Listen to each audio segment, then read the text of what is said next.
220 বছর আগে আফগানের এক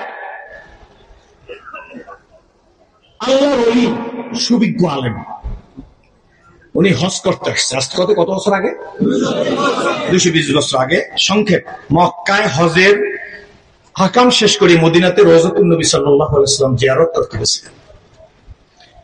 উনি জিয়ারত করতে গিয়ে শুধু এতটুকু কথা বলছেন নবীজি রোজায়, যে আল্লাহ আপনার হাবিব শোয়া, আপনার হাবিবের বরকতে এবং হযরত আবু বকর ওমরের বরকতে আমার জীবনের সকল গুনাহ মাফ করেন, আমারে কবুল করেন। আল্লাহুম্মা আমিন। শেষ করিয়া 3টা কদম সামনে গেছে। একজন 55 কি 56 বছর বয়স, সাইডের নিচে, ইনি আসসালামু আলাইকুম। ওয়ালাইকুম আসসালাম। মানতা আপনাকে পরিচয় দিল, আমি আফগানের আব্দুল্লাহ, আল্লাহর গোলাম আব্দুল্লাহ। মানে খুব ভালো করে শুনবেন, শোনেন, আমরা তো গালাগালি পছন্দ করি, ইসলাম আল্লাহরা গালাগালি করে না, ঠিক না? আপনারা যত গালি দেন, নেশা খায়, মিথ্যা কয়, পীর সাহেব, অমুক সাহেব, হয় না? কিন্তু শেষ পর্যন্ত চিন্তা করেন তো, বাড়িতে গিয়ে বালিশের সাথে মাথা লাগাইয়া নেশা বলে, নেশা করে, মিথ্যা বলে নেশা খায়, এরপরে যে নামটা বলছেন, মিথ্যা বলে নেশা খায়, মার্কেটে থেকে নেয়, পীর সাহেব সর্বনায় টিকে গেছে। এই অংশ কিন্তু শোনা যায় নাই, ভালো শোনে নাই, চ্যালেঞ্জ করলাম, শোনে নাই, কারণ এটা আল্লাহ প্রদত্ত, ইয়ে ফয়সালা আসমান সে হতি হয়। ঠিক তবে ঠিক জোরে খান। আপনারা মনে করছেন এইখানে যারা আসছে সব তাল বেড়ে, আপনি জানেন না, ডাক্তার, মাস্টার, প্রফেসর, অ্যাডভোকেট, সাহিত্যিক, গবেষক, মুফাসসির, মুহাদ্দিস এখানে বসা আছে।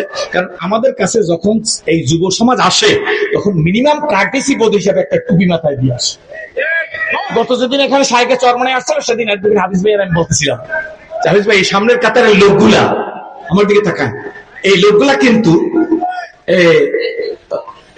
মানে ইংরেজি শিক্ষিত, কিন্তু মিনিমাম আমাদের ভাইজান বলছে যে এরা আসে যখন হুজুরদের মজলিসে, তখন মিনিমাম একটা টুপি মাথায় দিয়ে আসে।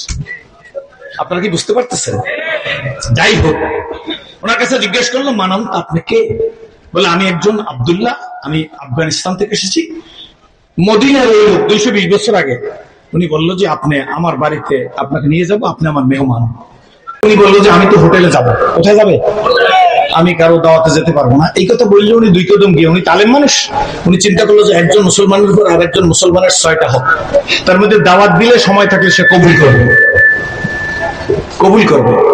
ঠিক আছে, উনি ফিরে এসে বললো, ভাই আপনার বাড়ি মেহমান হব, আপনি বলছেন, ঠিক আছে চলেন। একদম সাতকাট করে বলতেছি, মূল সাবস্টান্স। তো নিয়ে গেছে, নিয়ে যাওয়ার পরে ওনাকে একটা রুমের মধ্যে বসতে দিচ্ছে। বসার পরে কিছুক্ষণ পরে এসে বলছে, ভাই আপনি এই রুমে চলেন। দ্বিতীয় রুমে নিয়ে গেছে। দ্বিতীয় রুমে নিয়ে কিছুক্ষণ বসাই রেখে বলে, 8টা রুমের কথা, এই রুমে আসেন। তৃতীয় রুমের দরজা খোলার সঙ্গে সঙ্গে দেখে ওয়ালের সাথে ধারালো একটা চাকু ঝুলতেছে। আর গিয়ে এই মেহমানকে, আফগানের মেহমানকে গলার উপর ধাক্কা দিয়ে ধরিয়া, চাকু দিয়া গলায় ধাক্কা দিলে জিব্বে বেরিয়ে আসে। জিব্বে বেরিয়ে আসছে, আর জিব্বার মাথাটা কস করে কেটে দিচ্ছে। কার? মেহমানের। কার? মেহমানের। কাইটা ওই মেহমানের হাতের মধ্যে জিব্বাটা দিছে, দিয়ে বলে, তোর আবু বকর আর ওমর তোর জিব্বা লাগাই দিস, যা তুই আমার ঘর থেকে। ওই লোকটা শিয়া সম্প্রদায় এবং আবু বকর ওমরের শত্রু। এই আফগান মুজাহিদ হাতের মধ্যে জিব্বা নিয়ে একটা দৌড় রওজার দিকে। পথের মধ্যে সে বেহুশ হয়ে পড়ে গেছে। মানুষ যখন বেহুশ হয় তখন তার হাত পা খিঁচ ধরে। হাতের মধ্যে জিহ্বার কর্তৃত অংশ। বেহুশ। স্বপ্নে দেখে রহমতের রাসূল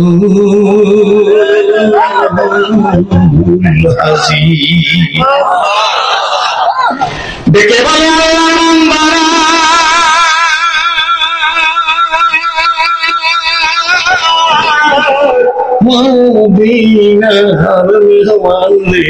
তোর কি হয়েছে?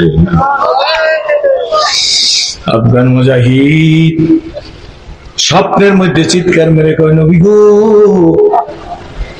আমাকে এই প্রতারণা করিয়া নিয়াম, আমি তো আপনার নওজাহান কিনারে বসে বলছিলাম আবু বকর ওমর নবীর উসিলে আমাকে মাফ করে দাও। ও ইয়া রাসূলুল্লাহ, এই অপরাধে আমার জিহ্বা কেটে দিছে। আল্লাহর নবী স্বপ্নের মধ্যে বলে, জিহ্বা আমার হাতে দে। ওর কি তো জিহ্বা আল্লাহর নবী হাতে নিয়ে ওই আব্রাহামের আলেমের জিহ্বার সাথে ঠোঁটের সাথে লাগাই একটা ধাক্কা দিছে স্বপ্নের মধ্যে। স্বপ্ন ভেঙে গেছে। জিহ্বা যে কাটছে, কোনো ব্যথা কোনো দাগ কিছুই মনে হইতেছে না। আফগান মুজাহিদ কাঁদে আর বলে, রে যদিও আমার সাথে প্রতারণা করেছে, মিসগাইড করেছে, কিন্তু আমি তো স্বপ্নের মধ্যে জিন্দা নবীকে পেয়ে গেছি। আফগান মুজাহিদ মদিনা রওজায় গিয়া কান্নাকাটি করিলেন, বিদয় হয়ে আসছে। হজ কবুল হইলে নিয়ম আছে তার বারবার যেতে মন চায়। পরবর্তী বছর হজের মৌসুম আসছে, ধনী মানুষ ওই আলেম দ্বিতীয় বছর আসছে। অনেক বড় কথা, দ্বিতীয় বছর মক্কায় রকম শেষ করিয়ে মদিনায় গেছে। মদিনাতে নবীজি রওজাতুন নবী সাল্লাল্লাহু আলাইহি ওয়াসাল্লাম সালাম দিছে, একই দোয়া করছেন। একই দোয়ার পরে উনি আর কয়েকটা কদম পিছে চলে গেছে। এমন সময় একজন লোক বয়স 27 বছরের মতো, জোয়ান জাইলেন্টিক ফিগার, বড় উঁচা লম্বা মোটা মানুষ, আস্তে করে পায় আসসালামু আলাইকুম, ডাক দিয়ে বলে ওয়ালাইকুম আসসালাম। গত বছরের মতো ডাক দিয়ে বলে মানামতা আপনি কেডা? ডাক দিয়ে কে মানামতা আপনি কেডা? আমি অমুক। ডাক দিয়ে কে আপনি আমার বাড়ির মেহমান হবেন। আফগানের আলেম মনে মনে চিন্তা করতেছে, গত বছর যা ঘটলো তাই তো ঘটতেছে। ডাক দিয়ে বলে হ্যাঁ আমি তোমার বাড়ির মেহমান হব। আফগানের আলেম মনে মনে চিন্তা করে, যদিও গত বছর প্রতারণা করি আমার জিহ্বা কাটছে, কিন্তু আমি বেহুশিয়ালতে নবীজির দিদার পাইছি। কারণ মানরানি ফাঁকা রানি, যে নবীজিকে দেখছে সে নবীজিকেই দেখছে।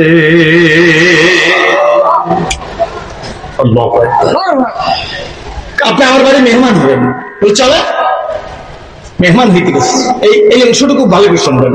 মেহমান যে বাড়ি গেছে, বাড়িতে গিয়া ওই বাড়ি যে রাস্তা দিয়ে নিছে ওই রাস্তা, যে পথ দিয়ে নিছে ওই পথ, যে বিল্ডিং এ ঢুকছে ওই বিল্ডিং, আজকে প্রথম বিল্ডিং এর রুমের মধ্যে নেওয়ার পরে ব্যতিক্রম, আজকে শুধু রাজকীয় খানা। আফগানি আলেম মনে করতেছে গত বছর না খাওয়াইয়ে জিহ্বা কাটছে, আজ হয়তো খাওয়াইয়ে জিহ্বা কাটবে, তো খাই। খুব ভালো করে খাওয়ার পরে আপনি আর এক রুমে আসেন, সিস্টেম তো গতবারের ভাই চালু। ঠিক আছে, সিস্টেম